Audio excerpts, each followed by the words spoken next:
Hi everybody and welcome back to The Upside Dan. I've seen the Disney live action remake of The Little Mermaid twice in theaters now, and I want to give you my spoiler-free review on the film. Just so you know, I do have the 40X Experience short and the 40X Experience long form video out. You can check those out on my channel if you're curious about seeing it in the 40X format.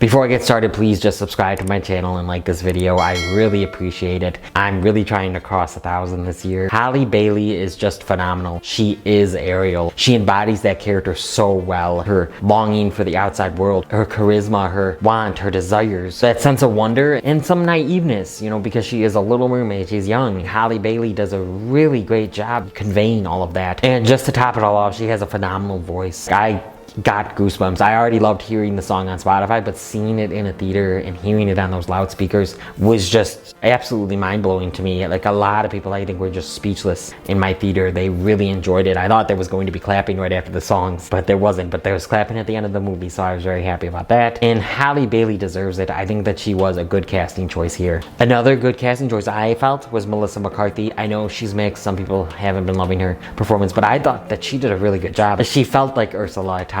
She had that really funny energy that just really pulled you in, and she had a good singing voice as well. Not amazing, but I thought she sung pretty well. I liked Poor Unfortunate Souls. Daveed Diggs did great as Sebastian. I thought he was so funny. I didn't have a problem with the character designs for Flounder and Sebastian. I mean, yes, you'd rather have the emoting crab and the emoting fish and the emoting seagull like we do in the animated classic, but unlike The Lion King, not every character is an animal. It felt okay to me. The voice casting for them was really good. Jacob Tremblay, he's not in it much.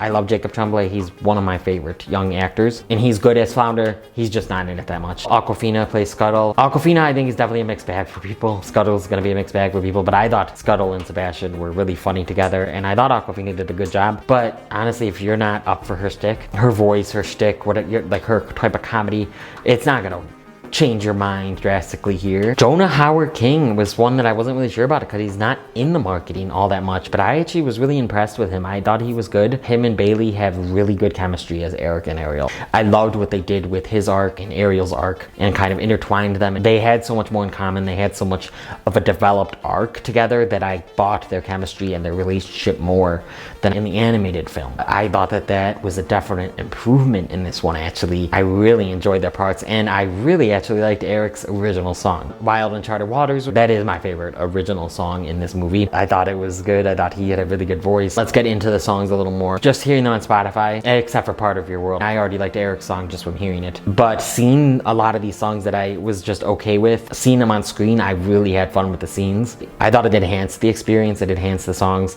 I got that happy, nostalgic feeling, when hearing the classics. And I, for the most part, liked the new original songs. Part of Your World, I loved already hearing on Spotify, but seeing and hearing that in a packed theater with that scene, it gave me chills, especially my first time seeing the movie. Hearing for the first time, I wasn't crazy about the song. I thought it was fine, and I was afraid that it wasn't going to work in the scene because I actually knew that it came. The song, you listen to the lyrics, it's obvious it came after her losing her voice already, so I was like, well, this must be in her head or something. It was, but I thought it worked better in the film, and I do love that kind of near the end of the song, there's a part where she is singing in her imagination, so her lips actually move. That was really well done. So I like the song. I don't love it. It doesn't get up there with the originals, but I appreciated a lot of these songs more in the film than I did just hearing them. So Scuttlebutt, I'd be lying if I said it didn't grow on me. It's stupid and annoying, especially if you're not an Awkwafina fan. You will not like that song. And there's one burst in Kiss the Girl that you will not like either by Scuttle. It's not a song that's gonna make my Spotify top lists at all, but I'd be lying if I said I didn't have it stuck in my head, kind of. It's fun, it's dumb, but what are you gonna do?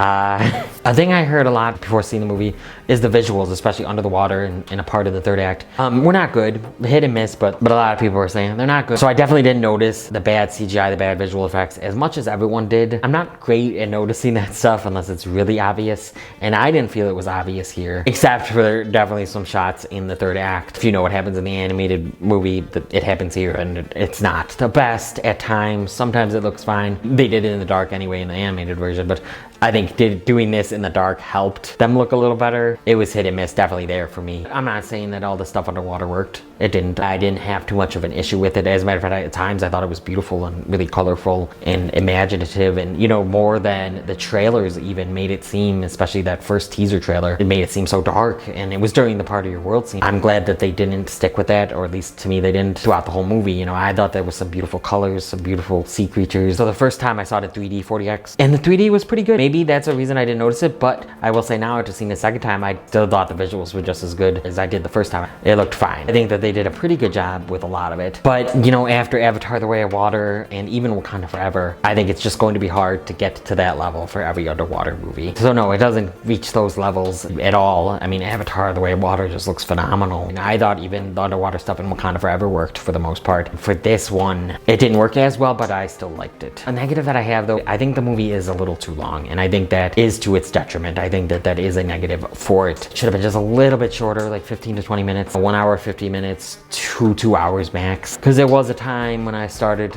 you know, to be like, oh, I can feel the runtime, but I just loved so much of the stuff. It just nostalgia filled. It hit all the beats of the original Little Mermaid for me. But yeah, I definitely would have made this film a little bit shorter. There was a scene like near the end that I like almost chuckled at, because not because it's supposed to be funny, but like, King Triton is out of water. Like he's in the water, so he's in water, but he's just there, and Prince Eric like sees him, and then Ariel looks behind him, and he's just there, and it looked awkward to me. I don't know, it looked weird.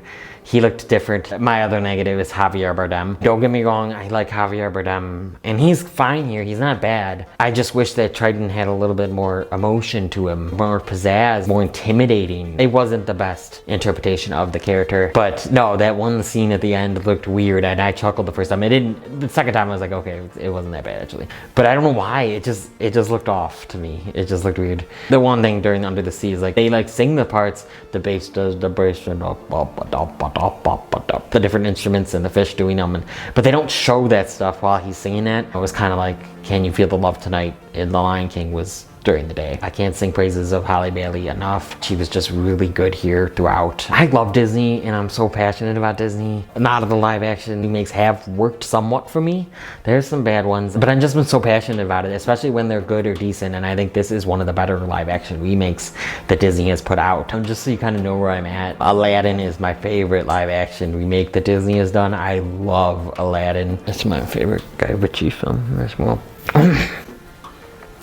Okay. I also liked the live action Cinderella. I liked the live action Jungle Book, Beauty and the Beast, Lady and the Tramp, and Pete's Dragon. I personally actually didn't mind Dumbo. I'm not gonna lie. It was a little boring at times, and I've only seen it once in the theaters, so I don't really remember it all that much. I didn't love it, but I didn't mind it. It was fine. I think I like it more than a lot of people. I didn't really like the Mulan film all that much, and I didn't really like the Maleficent films all that much. The Lion King, like I said, visually, it's phenomenal, but other than that, meh, because the animals can't emote. It's not a live action remake, because it's not a remake, but I do really like Cruella that came out a couple years ago. I thought that was really good. Pinocchio, like most people, I wasn't really big on. Peter Pan and Wendy, I liked enough. It was fine. But The Little Mermaid, I think, is definitely one of the better Disney live action remakes.